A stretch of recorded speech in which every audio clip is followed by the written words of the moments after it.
This is a podcast about our lived experience, which unfortunately includes infant death and subsequent mental health struggles. Please take good care of yourself and only listen if this content feels safe for you right now. We'll still be here when you're ready. Hi, I'm Judith. And I'm Alina. We both lost babies to SIDS in winter 2021. In the throes of grief, I reached out to a stranger on the internet and our friendship was born. In the years since, we've been working hard to survive, rebuild, and navigate the continual challenges that have come our way, including divorce, Job loss, dating while bereaved, moving multiple times, health scares, pregnancy and parenting a living child, starting new jobs, and so much more. We are tired. Happily ever after is out of the question for us, but this podcast documents our journeys to happier ever after because we believe life after loss is worth living. So join us as we laugh, cry until we laugh. Welcome to As Long As I'm Living podcast. We're so glad you're here. Hi everybody, Alina here, Quinn's mom. This week's episode is part 2 of our interview, Til Death Do Us part, with Dr. Denise Mandel. If you haven't listened to last week's episode, you should listen to that first. But this episode is all brand new, continuing our conversation about relationships and marriages after baby loss. So without further ado, I will send you into the episode. Enjoy.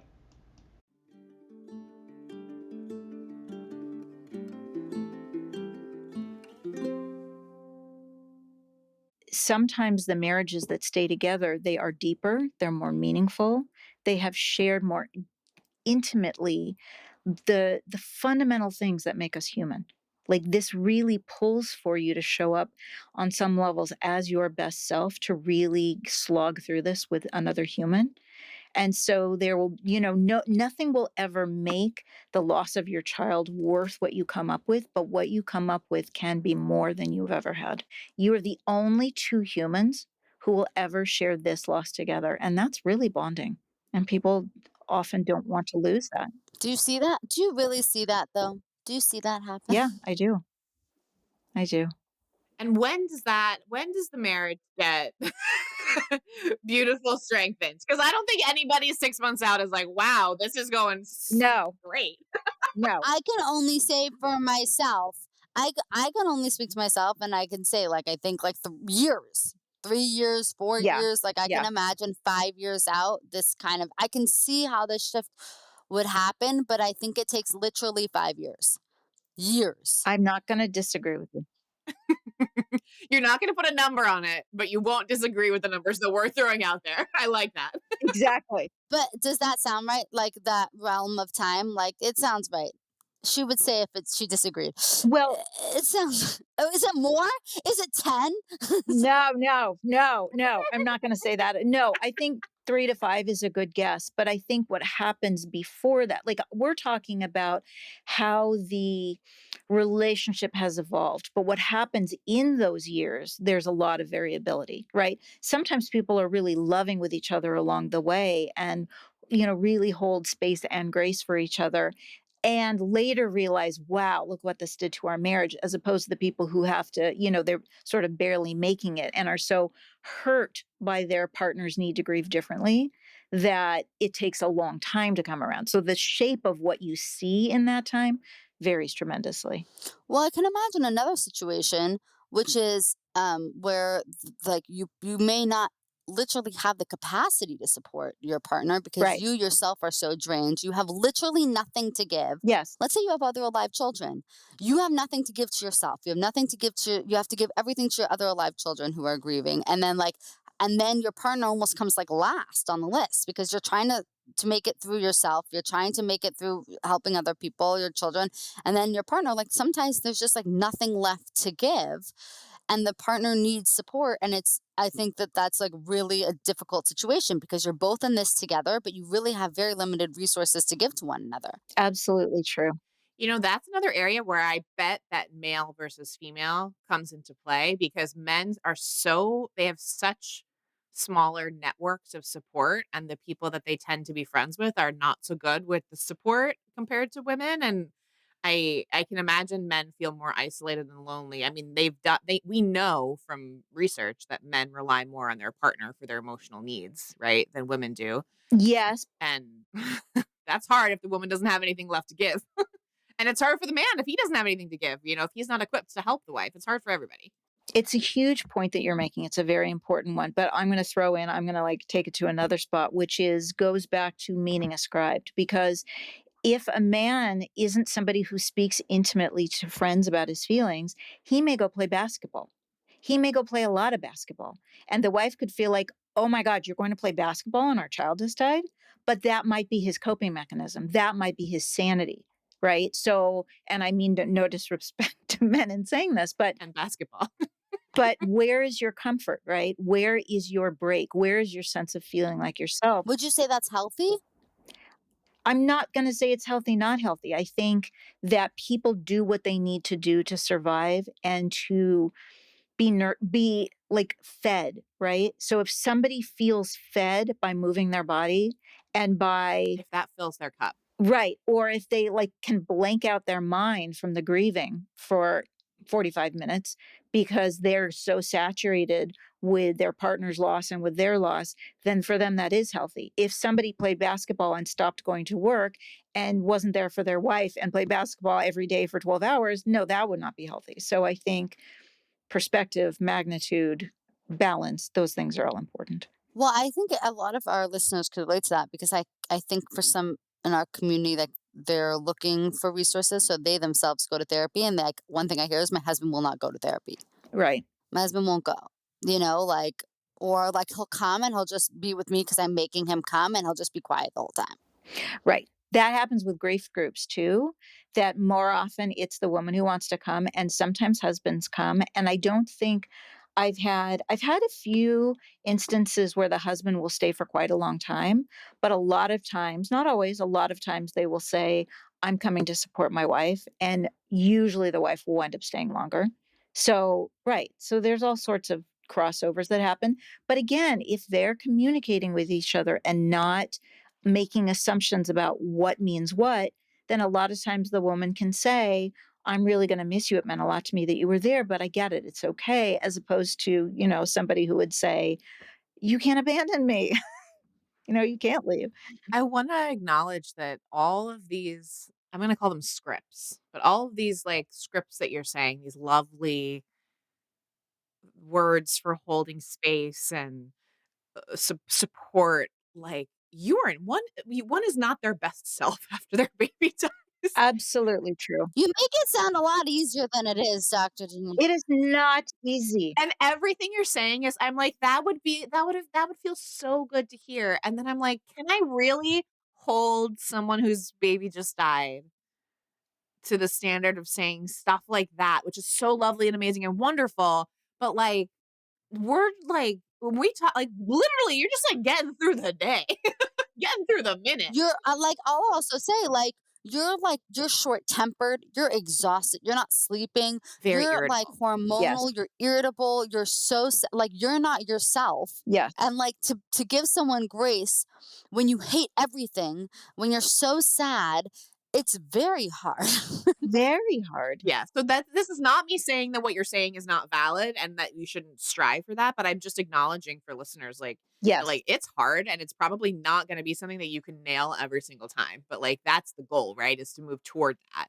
100% true. Well, let me just follow up on that and say, Dr. Denise, tell me the bare minimum. If you cannot be a great spouse today, what is the bare minimum that you can recommend? If you are on the floor all day today, but you want to put your priority, you want to prioritize your marriage, you want to fill that marriage cup, like what do you recommend as something small and manageable that one partner can do? The bare minimum is try not to be unkind. The bare minimum is just say, That does not feel bare minimum. So that's like do no harm as opposed to do good.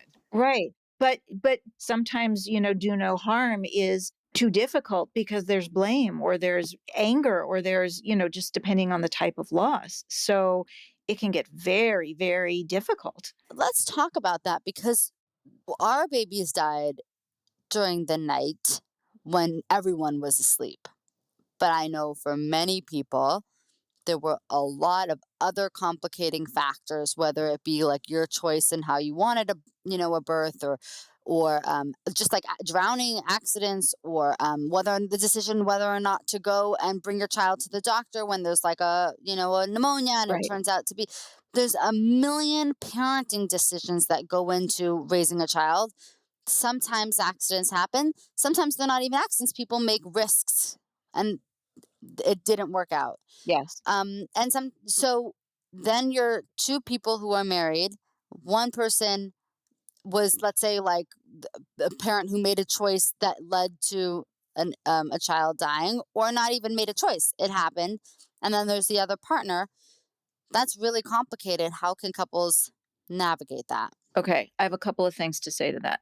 Thing number one is I think the phrase, there but for the grace of God go I, is hugely important, because I would say more often than not, it could have been the other parent. Whatever the decision, whatever the circumstance, it could have been the other one. And if the person doesn't have the humility to really see that, that's going to be challenging.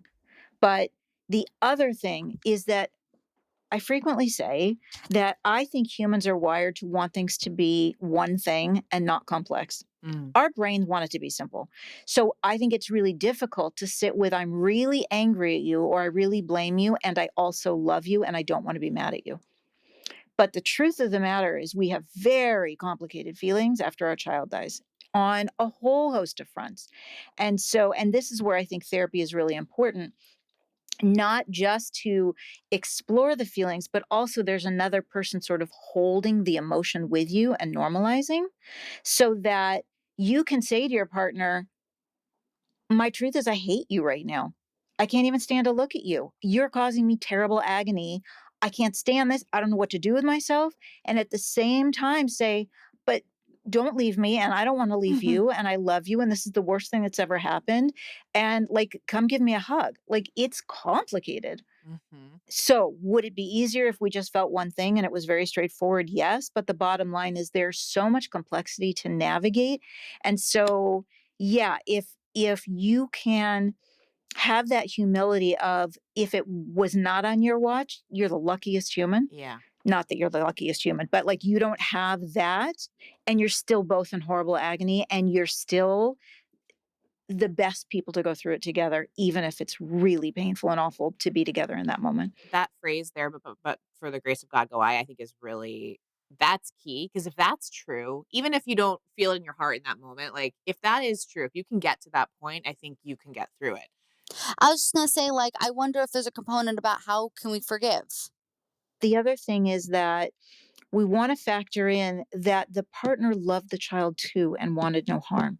So we are fallible human beings. Sometimes we can't foresee something, or we make a choice that was riskier than, like, we just foolishly thought, oh, I won't be that percentage, right? It'll be fine, right? But if you can hold tight to, I am, one partner saying, I'm so upset about your decision. It feels like I don't even know how I will get past that. That's a choice you made, but I know you meant no harm. I know that you had trust and faith that we were going to have the outcome that we lovingly wanted together. Sometimes that still bridges that gap. I think that's a good point. But forgiveness is key. Forgiveness is key. How do you suggest this is the thing. I think everyone talks about forgiveness, and I actually think like I don't really understand how it works. Like, I'm down for it. I just don't really understand, how does that mechanism work? Why does it work? How does it work? And I just a couple weeks ago, someone did something very innocent that hurt my feelings and made it, and I was like, I told her, I was like, I forgive you. But like, I don't actually know what does that mean? How was I doing this? Is it a mindset? Is forgiveness like is that a choice you can make, or is that a thing that comes to you? What does it mean? Like, is it can you really choose? Can you really actively choose to forgive and then have it really fill in your heart? Or is it just forgetting? Or is it just like I'm gonna intentionally like forget that this happened, or I'm gonna intentionally I don't know how it works. I don't know. I don't think there's one simple answer to this, because sometimes, for example, Judith, you just said, I said how I felt to the person, right? Did I hear that correctly? I did. And sometimes the act of expressing yourself and being heard and listened to is so healing. And then the person says, "Oh my God, like I didn't intend it, but I feel really bad that I hurt you. Thank you so much for telling me." That's a really different scenario than if you feel like you never could say a word, or you said a word and the person's like, "Give me a break. Like, why would that hurt you? That's so dumb." Like whatever. Somebody totally dismisses you and discounts you. So the communication can be very fundamental in that. Or, Alina, back to your comment there, but for the grace of God go I. Sometimes we really hold grace for another person and say, that hurt my feelings really bad, but I know they would never want that. Mm-hmm. And I could have hurt someone else's feelings. I could have just stepped into that pothole too, and I wouldn't have meant any harm. So there's a lot of perspective pieces in there. Now, I understand we're talking about smaller fish to fry than like let's say somebody is involved in the death of their child, unwittingly. Kind of the biggest thing. I mean, sometimes those terrible, like actual direct things happen. And those are, there's a lot of grace going on where that's forgiven just because it's so painful. Not because, it's not because the person was intentionally doing any harm, but it's just so painful. But I think those are sort of more often outliers. That was a very good answer. Yeah. So I would love to. It is not an accident, by the way, listeners, that this episode is going to be coming out Valentine's Day week. So a lot of our listeners are in romantic partnerships, and Valentine's Day is going to be, I think that's on the Friday of the week that this episode's coming out. Let's talk about intimacy and connection. Okay. Sex after you lose a baby. I'm just going to say it. And also all the other types of intimacy.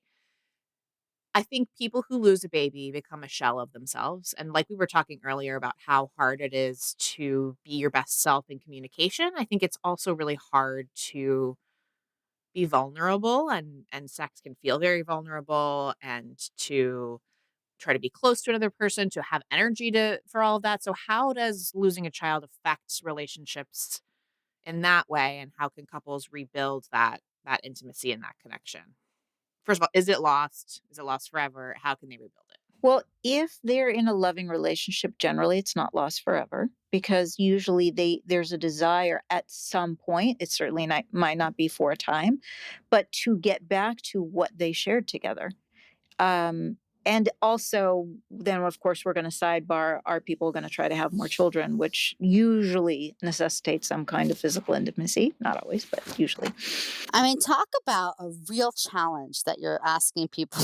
Like, it's complicated. You're saying, okay, you want to have a baby. And in many of these cases, these women are postpartum. That's already a complex time for sexuality. They're postpartum. Right. Then maybe it took you a while to get pregnant, so your sex life's already a little bit fucked up from the trying to get pregnant. Then you had a pregnancy, Right. that fucked it up. Then you're postpartum, that's all fucked up. Then your baby dies, then you're even fucked all the way up. And now you have to say, oh my God, I thought I had a 2-year break from pregnancy. Now I have to do it again. Let's try again.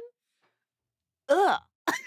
Yeah. I tell people, when people say things to me, I just say, like, don't expect it to be good. You know what I mean? Not all sex has to be good sex. Like, if you want to get pregnant, like, Such a good answer. it doesn't have to be like anything to write home about. You could just, Well, if you want to get pregnant, and also if you just want to be connected to your partner in that way, yeah, it doesn't always have to be fireworks and moon and stars, and Right.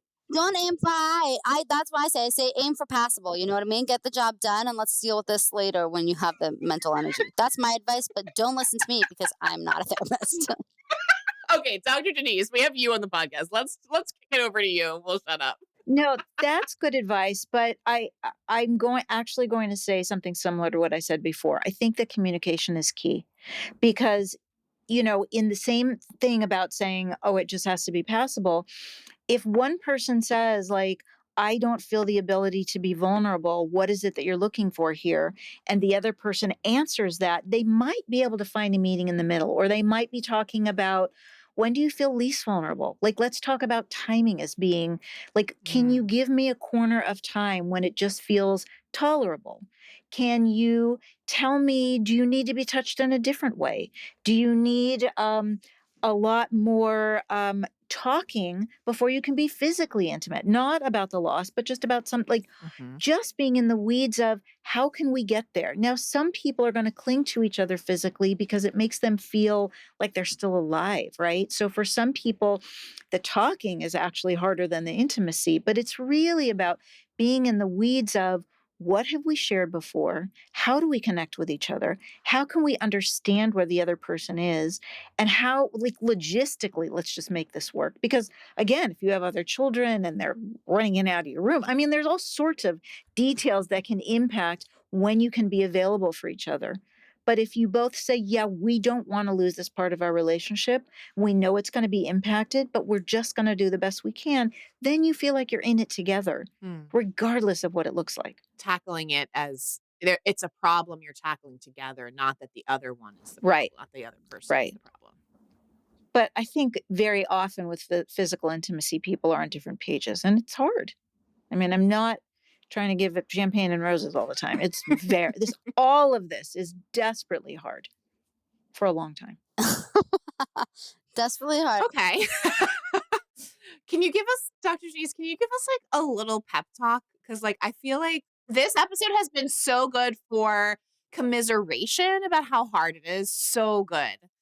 Can you give us, I guess you started off the episode actually with something very hopeful, which is that couples don't get divorced. And in many cases, they can actually become And stronger. it gets stronger. But like, Yes. Well, actually, it's funny that you're saying that because I know we're near the end, but I said desperately hard because I feel like you guys have been saying like, you're sort of Pollyanna here, like talk about it's real, and real is desperately hard, yeah. but there is hope.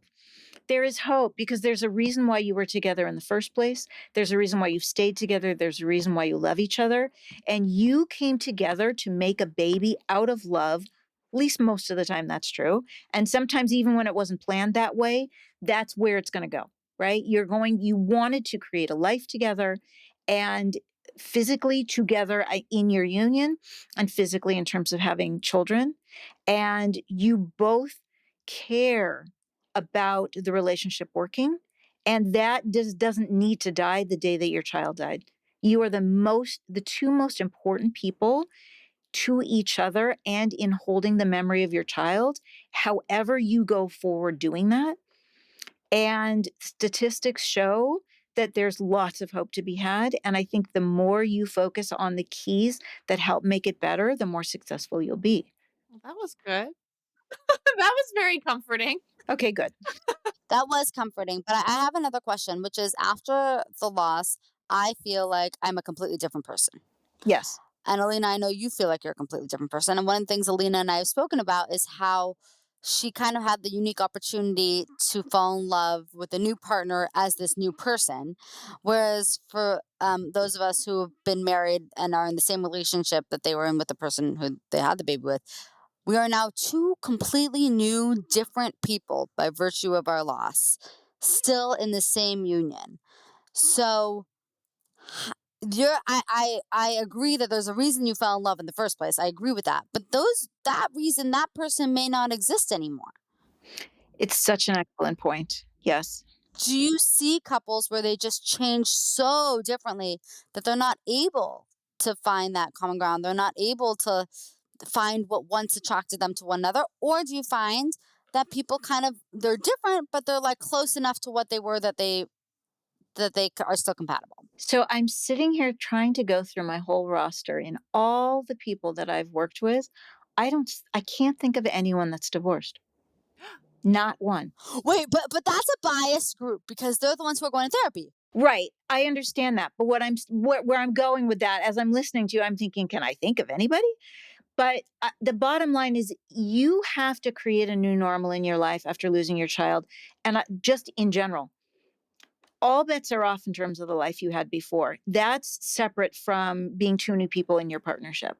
So you're busy creating a new normal anyway. And yes, it can happen that people can change so much that they don't wind up together. But if the goal is to remain together, if the bond that you've had still matters to you, then at least you're going to do your darndest to create that new normal with each other and learn who that person is and have compassion because that new person is the way they are out of this loss, which you are weathering together. one of the things that my husband and I say to each other when we are going through like a really difficult moment is we say we lost a child. We don't want to lose our spouse too. Yeah. I feel like people who've lost children, we've already endured such like a traumatic loss. We're kind of aware of what another loss would look like. Yes. And you just don't want to lose any more. I think that's what it comes down to. Very good point. You want to make it work with every fiber of your being because you know the alternative. And already your family is smaller than you want. Already it doesn't look like what you want, like I believe many people do get divorced, but I think it's like it feels extra sad because you've already been through such loss. Like looking at your picture, I just imagine like you look at the family pictures and it just like shrinks and shrinks and shrinks. Right. It's just loss upon loss upon loss. And there are days where I'm just like, I cannot endure one more loss. And so I'm just going to keep, even in the hardest moments, I'm going to keep going, keep going, keep going. I think that's an excellent point. And the idea of holding that loss by yourself without your partner, like you're sort of somewhere else in the world. Yeah, you can do it separately, but that feels sadder than like being together in holding that. Well, I feel like we each kind of have a piece of Aiden in us. And the more people in the room that have pieces of him, it's like he's more present. When I'm completely alone in a room of strangers, it's when I feel like I can feel him less. And when I have more and more people who love him and talk about him so openly and talk about, do you remember what happened with this, or what do you think of this? It's like I can picture him more. There's just more presence. Right. He exists more. So to lose that relationship where he existed so strongly would be to lose another piece of him. So beautifully said. Yeah. Yeah. The good news is how long am I? I'm almost 4 years out. So we're taking a turn. This is a good, but things are getting stronger because I think it's really hard. It takes a lot of time. A lot. Which is to say, if your loss is recent and you're listening to this podcast, don't give up hope. Do not give up hope. Find help, find other support, figure out what resources you need to hold on, and talk about what you're going through. Because when we hold things inside, they gain power. When we talk things through, we work through them and we find solutions and we can move to another place. There is hope, even if you're in despair. To all of our wonderful new friends, we want to hear from you. Email us at aslongasimlivingpodcast@gmail.com and follow us on Instagram at aslongasimlivingpodcast. We'll get back to you as soon as our grieving brains allow. Yay!